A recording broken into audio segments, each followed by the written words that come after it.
నమస్కారం అండి. నేను డాక్టర్ మావ శ్రీనివాస్ మాట్లాడుతున్నానండి. మావ శ్రీనివాస్ యూట్యూబ్ హెల్త్ ఛానల్కి మీకు స్వాగతం. కరోనా కలకలం మళ్ళీ మొదలయ్యింది. వ్యాక్సిన్లన్నా కరోనా మందులన్నా తీవ్రంగా వ్యతిరేకించే వాళ్ళు మళ్ళీ కూడా ఇట్లాంటి ఇన్ఫర్మేషన్ ఏమొచ్చినా దాన్ని స్కెప్టిక్గా అంటే ఒక అనుమానంగా చూడటం పరిపాటి అయిపోయింది. కాబట్టి దీని గురించి మళ్ళీ మాట్లాడవలసిన అవసరం మళ్ళీ నాకు వచ్చిందని నేను అనుకుంటున్నాను. ఇకపోతే కరోనా కలకలం ప్రతి సంవత్సరం ఉంటూనే ఉంటుంది, దీనిలో అనుమానం లేదు. ఎప్పుడైతే కరోనా వైరస్ ఏదైతే ఉందో అది మనుషులకి జంప్ చేసి మనుషులు ఇన్ఫెక్ట్ చేయడం మొదలుపెట్టిందో, ఎప్పుడైతే మనిషి రక్తం రుచి చూసిందో అది ఇక మనుషుల్ని వదిలే ప్రసక్తే లేదు. కాకపోతే అది అంతకుముందంత ప్రాణాంతకంగా ఉంటుందా అనేటటువంటిది ప్రస్తుత అంశం ఇవాళ వీడియోలో మీకు తెలుస్తుంది ఇప్పుడు అది. సో ఇది మొదలైంది అంది ఎక్కడ? సింగపూర్లో, హాంకాంగ్లో, థాయిలాండ్లో ఇది మొదలైంది. సో ఇప్పుడు ఎందుకు మొదలైంది అంటే అక్కడ వర్షాలు మొదలయ్యాయి కాబట్టి. సో ఎప్పుడైతే వర్షాలు మొదలవుతాయో అప్పుడు జలుబులు, సర్దీలు అందరికీ మొదలవుతాయి. టెంపరేచర్ తగ్గంగానే, ఎప్పుడైతే ఎండలు తగ్గడం మొదలుపెట్టిన వెంటనే ఆ టెంపరేచర్ తగ్గడంతో యాక్టివేట్ అయ్యేటటువంటి కొన్ని వైరస్లు ఉంటాయి. సో దాంట్లో భాగంగా ఇప్పుడు కరోనా వాళ్ళతో కలిసిపోయింది కాబట్టి ఇక అవన్నీ కూడా మీకు టెంపరేచర్ తగ్గంగానే ఫస్ట్ టెంపరేచర్ తగ్గడంతో జలుబులు మొదలవుతాయి, సర్దీలు మొదలవుతాయి, దాంతో ఇది మొదలైపోతుంది అనమాట. సో అందుకని ఆ దేశాల్లో వర్షాలు మొదలయ్యాయి కాబట్టి అక్కడ మొదలైంది.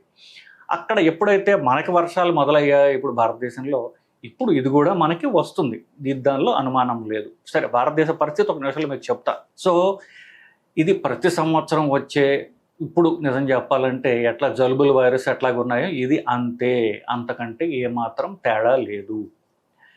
సరే, ఇప్పుడు మరి ఈ సంవత్సరం యొక్క కరోనా వైరస్ రోగ లక్షణాలు ఆల్రెడీ ఎఫెక్ట్ అయిన దేశాల్లో ఉన్నటువంటి పరిస్థితిని మనం పరిశీలిస్తే ఈ కొత్త వైరస్ ఎట్లా ఉంది మనకు అర్థమవుతుంది. సింగపూర్లో ఒక 30% కేసులు ప్రతి సంవత్సరం ఉండేదానికంటే 30% కేసులు ఎక్కువ పెరిగాయి అని చెప్తున్నారు. హాంకాంగ్లో అయితే కూడా ఇంతే.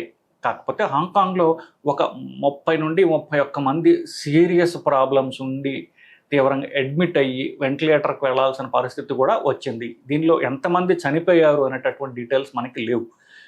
ఒకటి, థాయిలాండ్లో ఇదే వరుస కొనసాగుతోంది. ఇది భారతదేశంలో వస్తే ఏంటంటే భారతదేశ పరిస్థితి ఇప్పుడు మన department of family welfare website మీరు చూసినట్లయితే 257 కేసులు ఇప్పుడు దాకా నమోదైనట్టుగా ఉన్నాయి.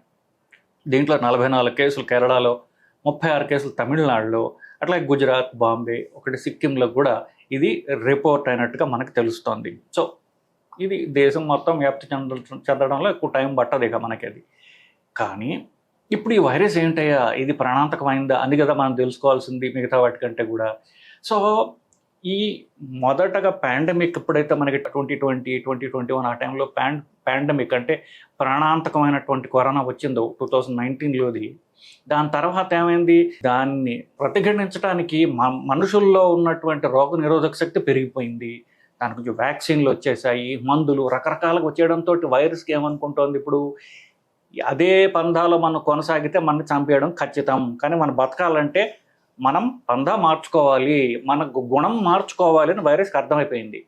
ఆగస్టు 2023లో అదేం చేసింది, ఇన్ఫ్లుయెన్జా అనేటటువంటి ప్రతి సంవత్సరం వచ్చే జలుబు వైరస్ తోటి ఇది జతకట్టి ఈ రెండు కలిసి ఒకే సింగిల్ వైరస్ కింద తయారైంది. దాని పేరు ఒమిక్రాన్. ఈ ఒమిక్రాన్ వైరస్ ఆగస్టు 23లో మొదలైనప్పటికీ ఇప్పటికీ అది 33వ తరము. సో 33వ డిసెండెంట్, ఆ ఒమిక్రాన్ వైరస్ యొక్క డిసెండెంట్ ఇప్పుడు ప్రస్తుతం ఉన్నది. దాని పేరు LP8.1. ఇప్పుడు దాకా నమోదైన కేసులు అన్నింటిలో కూడా 70% దీనివల్ల ఈ వైరస్ వల్ల ఉన్నాయి. మిగతావి అంటే 30% మిగతా కరోనా యొక్క వంశీకులు మిగతా వాళ్ళు ఉన్నారు. ఇది మాత్రం ఈ డామినెంట్ వంశం నుంచి వచ్చినటువంటిది. ఇది ఎందుకు డామినెంట్ అయింది, అందరికీ పాకుతుంది, సో అది బతుకుతుంది. అది మైల్డ్గా జలుబులాగా వచ్చిపోయే వైరస్సే కాబట్టి మనం దాని గురించి ఎక్కువ చంపడానికి ప్రయత్నం చేయము. దాని పని అది చేసుకుంటుంది, మన పని మనం చేసుకుంటాం. కాబట్టి బతకనివ్వు అనేటటువంటి ఒక ప్రిన్సిపల్లోకి అది వచ్చేసింది. సో అది మనని బతకనిస్తుంది, మనని ఎఫెక్ట్ చేయదు. సో సిమ్టమ్స్ ఏమిటి కొత్త వైరస్ యొక్క సిమ్టమ్స్? మామూలుగా పోయినసారి ఉన్నట్టుగానే కాస్త గొంతు నొప్పి, కాస్త పొడి దగ్గు, జ్వరము, ముక్కు గారడం ఇంతే, ఇంతకంటే ఉండదు. మనకి సీరియస్ వైరస్ లాగా వాసన తెలియకపోవడం, రుచి తెలియకపోవడం దీంతో ఉండవు. తేలికపాటి జలుబు అట్లా జ్వరంతో అది పోతుంది. కొంతమందిలో విరోచనాలు వచ్చే అవకాశాలు ఉంటాయి. సో ప్రధానంగా ఎక్కువ మందిలో ఇలాంటి సిమ్టమ్స్ తోటి అది వెళ్ళిపోతుంది, ఒక ప్రాబ్లం లేదు. యాక్చువల్గా నిజం చెప్పాలంటే ఈ ఆగస్టు 23లోనే ఒమిక్రాన్ అనేది ఏదైతే ఉందో దానికి అగెయిన్స్ట్గా మన భారతదేశంలో వ్యాక్సిన్ తయారు చేసేసారు. సో దాని పేరు ఏంటంటే జంకోవాక్ 19 అనేటటువంటిది తయారీలో ఉంది మన దేశంలో. కానీ జనాలకి అంత ఎక్కువ స్కేల్లో దాని నంబర్లు తయారు చేయాలి ఎందుకు? అవసరమైనప్పుడు తయారు చేసుకోవచ్చు. ఆ టెక్నాలజీ మన దగ్గర ఉంది, వ్యాక్సిన్ ఉంది, దానికి సరిపోయేటటువంటి టెక్నాలజీ కూడా మన దగ్గర ఉంది. కానీ అవసరం లేదు కాబట్టి దాన్ని మనకి రిజర్వ్లో జాగ్రత్తగా బ్యూరోలో పెట్టి ఉంచుకున్నాం. అవసరమైతే ఎప్పుడైనా మనం దాన్ని పెంచుకోవచ్చు ఒక సీరియస్ అనిపిస్తే కనుక. సో ప్రాణాంతకమంది కాదు, ఒకవేళ అయినా కూడా మనకి దానికి విరుగుడు ఎలాగో మన చేతుల్లో ఆల్రెడీ ఉన్నది. ఒక 4 రోజుల క్రితం ఆల్రెడీ గవర్నమెంట్, సెంట్రల్ గవర్నమెంట్ యొక్క health and family welfare department, అలాగే ఈ ICMR అంటాం రీసెర్చ్ డిపార్ట్మెంట్, ఇవన్నీ కూడా మీటింగ్ జరిపి వాళ్ళ నంబర్లు ఇవన్నీ బేరీజ్ వేసుకుని సీరియస్ ప్రాబ్లం లేదు అనేటటువంటి ఒక ఫైనల్ కంక్లూషన్కి వాళ్ళు వచ్చారు బేసికలీ. సో ఇప్పుడు మనం తెలుసుకోవాల్సిన జాగ్రత్తలు ఏమిటి? First travel. ఇది ఎండాకాలం, ఇంకా వేసవకాలం సెలవులు చాలామంది పిల్లలకి అవ్వలేదు, స్కూళ్ళు మొదలవ్వలేదు. ఇది హాలిడే సీజన్ కాబట్టి ఈ తిరుగుడు ఎక్కువ ఉండేటటువంటి సీజన్. కానీ వర్షాలు మొదలైపోయాయి ఈ సంవత్సరం 10 సంవత్సరం కంటే ఎక్కువ. సో తిరుగుడు ఎక్కువగా ఉంటుంది, వర్షాలు మొదలైపోయి వైరస్ ఇన్ఫెక్షన్లు మొదలవుతాయి. తిరుగుడుతోటి అంతకుముందు కంటే ఫాస్ట్గా కూడా ఇవి స్ప్రెడ్ అయ్యే అవకాశం ఉంది. కానీ మీ ట్రావెల్స్లో నేను చెప్పిన దేశాలు ఏవైతే ఉన్నాయో థాయిలాండ్, హాంకాంగ్, సింగపూర్ ముఖ్యంగా ఇవి వెళ్ళవద్దు. కోర్స్ మన సెంట్రల్ గవర్నమెంట్ వెబ్సైట్లో దీని గురించి మెన్షన్ చేయలేదు, కానీ అక్కడ ఆల్రెడీ కేసులు ఉన్నాయి మనకు తెలుసు కదా. పోయి అక్కడి నుంచి ఇన్ఫెక్షన్ తెచ్చుకోవడం ఎందుకు, మన నుండి ఇంకోళ్ళకి అంటించడం ఎందుకు దేశానికి వచ్చి. సో మనం రిస్క్ తీసుకోకుండా ఉండాలంటే ఆ 3 దేశాలు ఇంక్లూడింగ్ థాయిలాండ్, వియట్నాము, ఆ గ్రూప్ దేశాలు ఏవైతే ఉన్నాయో అన్నింటినీ అవాయిడ్ చేసుకోవడం బెటరు. అంత కావాలంటే మీరు వెస్ట్ సైడ్ వెళ్ళండి, దుబాయ్కి పోయి అటుపక్క వేడిగా ఉండేటటువంటి అటుపక్క పోండి. కానీ ఈ వర్షాలు పడేటటువంటి ఈ దేశాలు ఏవైతే చెప్పానో వాటికి పోకపోవడం మంచిది. కేరళ పోకపోవడం కూడా కొంతవరకు మంచిదేమో, వర్షాలు ఎక్కువగా ఉంటాయి అక్కడ ఇప్పుడు. సో నెక్స్ట్ ఎవరు జాగ్రత్తగా ఉండాలి? ఇప్పుడు నేను చెప్పింది చాలా మైల్డ్ అని చెప్పాను కదా, ఇది 85-90% మందికి ఇది వర్తిస్తుంది. కానీ 80 వయస్సు కంటే ఎక్కువ ఉన్నవాళ్ళు, పెద్దవాళ్ళు, ఇమ్యూనిటీ ఆల్రెడీ వీక్గా ఉన్నవాళ్ళు, ఏదైనా ఆర్గాన్ ట్రాన్స్ప్లాంట్ చేయించుకుని స్టెరాయిడ్ తీసుకునేవాళ్ళు, ఊపిరితిత్తులు వీక్గా ఉన్నవాళ్ళు, అంతకుముందు టీబీ వచ్చి ఊపిరితిత్తులు దెబ్బతిన్న వాళ్ళు, ఇలాంటి గర్భవతులు, ఇలాంటి గ్రూప్ ఉన్నవాళ్ళు మాత్రం వాళ్ళ ప్రొటెక్షన్ తీసుకోవడం అవసరం ప్రతి సంవత్సరం లాగానే. సో ఏం ప్రొటెక్షన్ తీసుకోవాలి? పెద్దవాళ్ళకైతే ఇలా ఇమ్యూనిటీ తక్కువ ఉన్న వాళ్ళకి ప్రతి సంవత్సరం ఇన్ఫ్లుయెన్జా వ్యాక్సిన్ అనేది ఇవ్వడం జరుగుతుంది. అందరికీ చెప్తూ ఉంటాం, కరెక్ట్ సెప్టెంబర్ ఆగస్టులో వర్షాలు పడే ముందే తీసుకోండి అని చెప్తాం.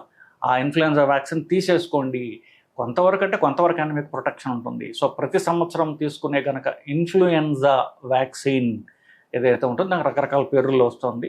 ఇన్ఫ్లుయెన్జా వ్యాక్సిన్, ఆ వ్యాక్సిన్ని మీరు తీసేసుకున్నట్లయితే మీరు కరోనా కాదు, ఆ ఇన్ఫ్లుయెన్జా వల్ల కూడా మిమ్మల్ని మీరు ప్రొటెక్ట్ చేసుకున్న వాళ్ళు అవుతారు. సో మీ లంగ్స్ ప్రొటెక్ట్ చేయబడతాయి.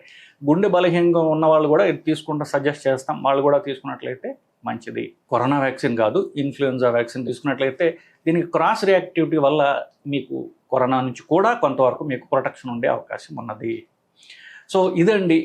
మీరు ఇకపోతే అందరూ చివరికి అడుగుతారు, నా ఇమ్యూనిటీ గట్టిపడాలంటే ఏమేమి చేయాలండి అని. మీ శరీర దారుఢ్యము, రోగ నిరోధక శక్తి పెరగాలి అంటే మీరు చేయాల్సినటువంటి పనులు, తీసుకోవాల్సిన జాగ్రత్తలు ఏంటంటే, ఫస్ట్ జబ్బు రాకుండా మేము మాస్క్ వేసుకోండి, చేతులు శుభ్రంగా కడుక్కోండి, ఇంటికి రాగానే చేతులు కడుక్కుంటూ ఉండండి, ఇది ఒకటి చేయండి.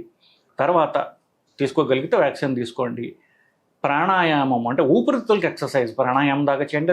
రన్నింగ్ అయితే ఇంకా మంచిది, రన్నింగ్, జాగింగ్ ఇవి ఎక్కువ చేయండి.